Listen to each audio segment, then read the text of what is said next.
আজকের মতো আমার দুপুরের রান্না তো কমপ্লিট। আজকে খুবই সিম্পল আয়োজন করেছি। তো গরুর মাংস রান্না করেছি, সাথে আছে মজাদার ডাল ভুনা।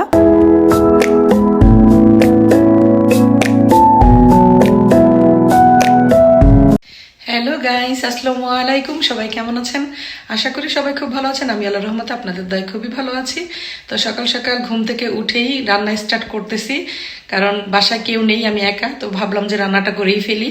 তো আজকে আমি রান্না করব হচ্ছে গরুর মাংস, ডাল ভুনা আর ভাত। খুবই সিম্পল রান্না।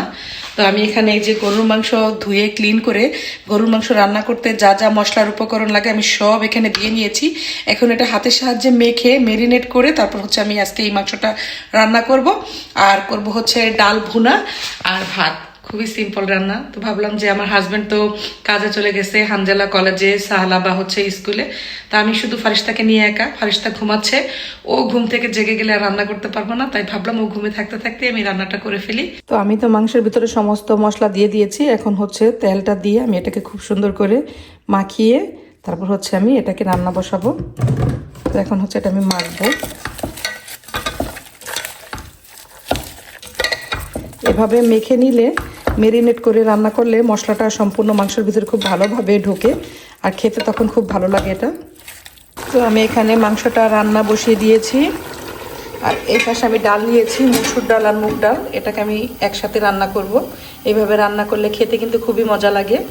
তো এটাকে আমি ধুয়ে তারপর হচ্ছে সব কিছু মশলা একসাথে দিয়ে আমি রান্নাটা বসাবো এবং রান্নার শেষে আমি এটার ভিতরে ফোড়ন দিব। মাংসের সাথে এই ডালটা খুবই মজা। তো প্রথমে আমি ডালটাকে খুব ভালো করে ধুয়ে ক্লিন করে নিয়েছি। তারপরে এর মধ্যে দিয়েছি হচ্ছে পেঁয়াজ কুচি, কাঁচামরিচ, টমেটো, 1 চামচ হচ্ছে আদা রসুন পেস্ট, পরিমাণ মতো লবণ, সামান্য একটু হলুদ গুঁড়া, জিরা, ধনিয়া দিয়ে এখন ভালো করে মেখে নিচ্ছি। এখন হচ্ছে ডালটা চুলায় বসিয়ে পরিমাণ মতো গরম পানি দিয়ে দিলাম। আর এইদিকে তো মাংস হচ্ছে, এটাকে একটু ভালো করে নেড়ে চেড়ে দিব। মাংসটা তো অনেকক্ষণ যাবৎ কষালাম। তো এই পর্যায়ে মাংসের ভিতরে আমি আলু দিয়ে আর একটু নেড়ে চেড়ে কষিয়ে নিব। আর এটা খুব ভালো করে কষানোর পরে আমি এর ভিতরে দিয়ে দিব গরম পানি। আমি সমস্ত তরকারি রান্নার ক্ষেত্রে গরম পানিটা ইউজ করি, এতে স্বাদটা খুব ভালো থাকে। আর গরম পানিটা দেওয়ার পর এখন আমি মাংসটাকে খুব ভালো করে নেড়ে চেড়ে ঢাকনা দিয়ে ঢেকে দিব এবং চুলার আগুনটাকে আমি হাইতে রেখে 20 মিনিটের মতো রান্না করব। তাহলেই কিন্তু আমার মাংস রান্নাটা কমপ্লিট হয়ে যাবে। আর এইদিকে আমার ডাল রান্নাটাও প্রায় শেষের দিকে। এখন হচ্ছে ফোড়ন দিব। তো ফোড়নের জন্য আমি রসুন কুচি, 3টা শুকনা মরিচ আর ফ্লেভারের জন্য সামান্য পরিমাণ পাঁচফোড়ন দিয়ে আমি হচ্ছে ফ্রাই করে এখন ডালের উপর দিয়ে দিচ্ছি।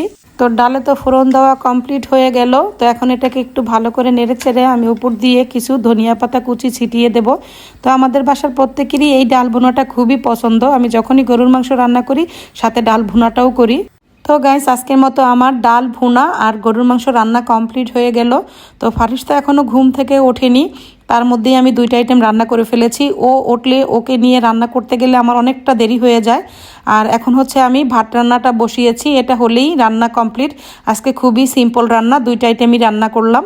আজকের মতো আমাদের সিম্পল আয়োজন রেডি।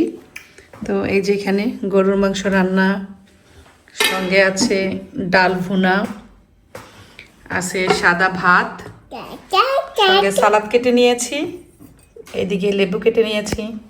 এখন হচ্ছে খাওয়া স্টার্ট করব। তো এখন হচ্ছে দুপুর 2টা বাজে। তো আমার হাজব্যান্ড হচ্ছে কাজের ফাঁকে পাউজা টাইমে মানে ব্রেক টাইমে বাসায় এসেছে দুপুরে লাঞ্চ করার জন্য। তো এখন আমি আর আমার হাজব্যান্ড একসাথে দুপুরে লাঞ্চ করব। তো আজকের মতো তো আমাদের রান্না কমপ্লিট হয়ে গেল। এখন আমরা সবাই মিলে একসাথে দুপুরে খাওয়া দাওয়া করবো, তাই আর কন্টিনিউ ব্লগটা বাড়াতে চাচ্ছি না। তো আমি আশা করি আমার আজকের এই ছোট্ট ব্লগটি আপনাদের ভালো লেগেছে। দেখা হবে পরবর্তীতে নতুন কোনো ব্লগে। সেই পর্যন্ত সবাই ভালো থাকুন, সুস্থ থাকুন। আজকের মতো সবাইকে বিদায় জানাচ্ছি। খোদা হাফেজ।